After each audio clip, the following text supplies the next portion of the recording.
ایک مرتبہ آپ صلی اللہ علیہ وسلم صحابہ کو مسکینوں کے بارے میں بتا رہے تھے۔ آپ نے فرمایا، اصل مسکین یہ گھومنے پھرنے والا نہیں جو لوگوں کے پاس چکر لگاتا پھرتا ہے اور پھر ایک دو لقمے یا دو تین کھجوریوں سے مل جاتی ہیں اور وہ واپس لوٹ جاتا ہے، یعنی جو بھکاری ہوتا ہے وہ اصل مسکین نہیں ہوتا۔ تو اس پر صحابہ نے پوچھا، یا رسول اللہ، تو اصل مسکین کون ہے؟ تو آپ نے فرمایا، اصل مسکین وہ ہے جو اتنی تبنگری نہیں پاتا، جو اسے سوال سے مستغنا کر دیں، یعنی جو اسے سوال کرنے سے بے نیاز کر دیں۔ اس کا سوال کرنا بالکل جائز ہوتا ہے کہ اس کے پاس اتنے وسائل نہیں کہ شاید 2 وقت کی روٹی بھی پوری کر سکے، اور نہ ہی وہ اس کے ضرورت مند ہونے کا کسی کو پتہ چلتا ہے کہ اس کو صدقہ دیا جائے، اور نہ ہی وہ لوگوں سے کوئی چیز مانگتا ہے۔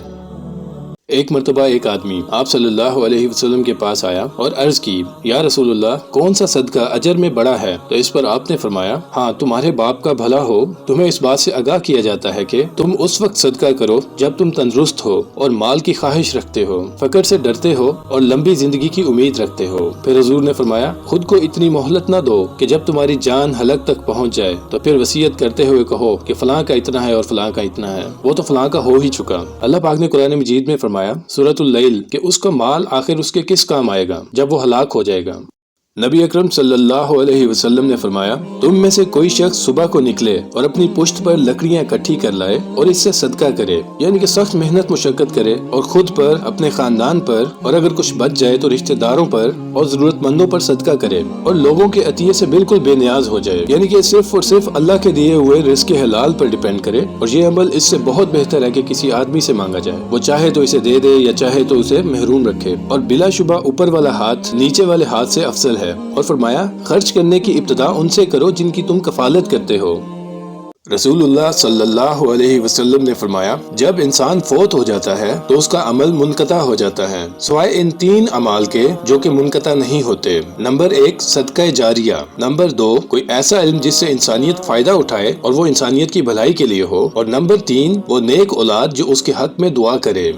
حضرت ابو ذر رضی اللہ عنہ نے نبی صلی اللہ علیہ وسلم سے روایت کی کہ آپ نے فرمایا، صبح کو تم میں سے ہر ایک شخص کے ہر جوڑ پر ایک صدقہ ہوتا ہے، بس ہر ایک تسبیح ایک دفعہ سبحان اللہ کہنا صدقہ ہے، ہر ایک تمہید الحمدللہ کہنا صدقہ ہے، ہر ایک تحلیل لا الہ الا اللہ کہنا صدقہ ہے، ہر ایک تکبیر یعنی اللہ اکبر کہنا بھی صدقہ ہے، اور کسی کو نیکی کی تلقین کرنا اور برائی سے روکنا بھی صدقہ ہے، اور ان تمام امور کی جگہ 2 رکعتیں جو انسان چاشت کے وقت پڑھتا ہے کفایت کرتی ہیں۔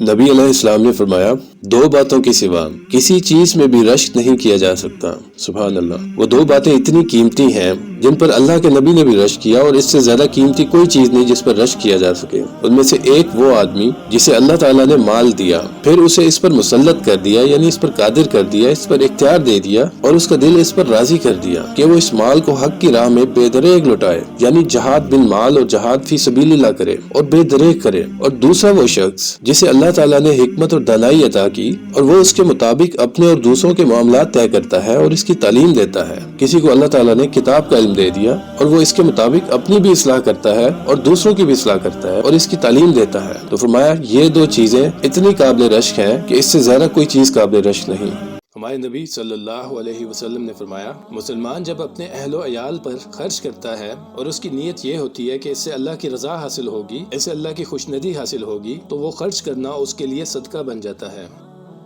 یہ حدیث حضرت عمر رضی اللہ عنہ کے دور میں بہت زیادہ بیان کی جاتی تھی، جس میں ایک مرتبہ رسول اللہ صلی اللہ علیہ وسلم سے سنا گیا، آپ فرما رہے تھے، اللہ تعالیٰ جس کے ساتھ بھلائی کرنا چاہتا ہے اسے دین میں گہرا فہم عطا فرما دیتا ہے، یعنی وہ بھلائی مال و دولت کی صورت میں نہیں، عہدہ مقام کی صورت میں نہیں، بلکہ اسے ہدایت عطا کر دیتا ہے، صراط مستقیم پر چلا دیتا ہے، نمازی بنا دیتا ہے، صدقہ خیرات کرنے والا بنا دیتا ہے، شکر گزاری عطا فرما دیتا ہے، غرض یہ کہ نیکیوں کی توفیق اور گناہ سے بچنے کی قوت عطا فرما دیتا ہے۔ اور حضور نے فرمایا، میں تو بس خزانچی ہوں، جس کو میں خوش دلی سے دوں اس کے لیے اس میں برکت ڈال دی جاتی ہے، یعنی جو سفید پوش ہیں اور لالچ سے پاک ہیں ان کے لیے ان کے رزق میں برکت ہے، اور جس کو میں مانگنے کے سبب دوں اور اس کے لالچ کے سبب دوں اس کی حالت اس انسان جیسی ہے جو کھانا تو کھاتا ہے اور سیر نہیں ہوتا، یعنی وہ جتنا مرضی کھانا کھا لے اس کا پیٹ نہیں بھرتا۔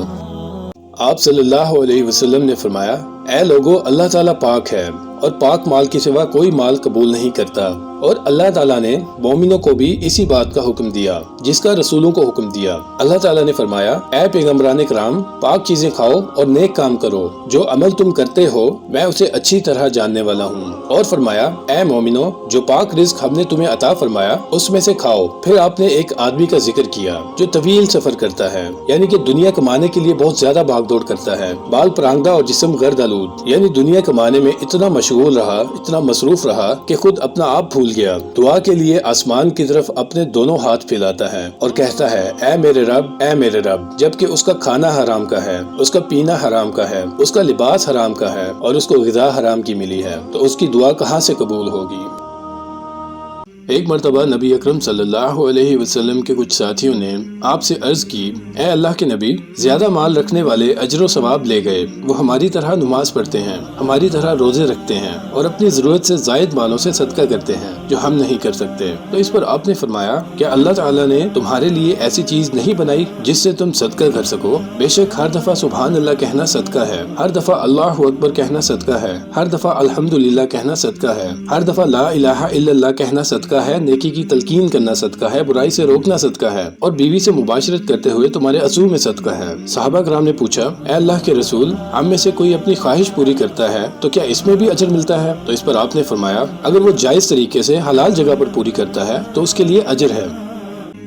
ہمارے نبی علیہ السلام کے دور میں ایک مرتبہ ایک آدمی نے غلام کو اپنے بعد آزادی دی کہ میرے مرنے کے بعد وہ آزاد ہوگا۔ یہ بات آپ صلی اللہ علیہ وسلم تک پہنچی تو آپ نے اس کو اس کے غلام سمیت بلایا اور پوچھا، کیا تمہارے پاس اس کے علاوہ بھی کوئی مال ہے؟ اس نے کہا، نہیں۔ اس پر آپ نے فرمایا، اس غلام کو مجھ سے کون خریدے گا؟ تو ایک صحابہ نے اسے 800 درہم میں خرید لیا اور درہم لا کر آپ کو پیش کیے۔ آپ نے پھر فرمایا، اپنے آپ سے ابتدا کرو، خود پر صدقہ کرو، اگر کچھ بچ جائے تو تمہارے گھر والوں کے لیے ہے، اگر تمہارے گھر والوں سے بھی بچ جائے تو تمہارے قرابت داروں کے لیے ہے، اور اگر تمہارے قرابت داروں سے بھی بچ جائے تو اس طرف اور اس طرف خرچ کرو۔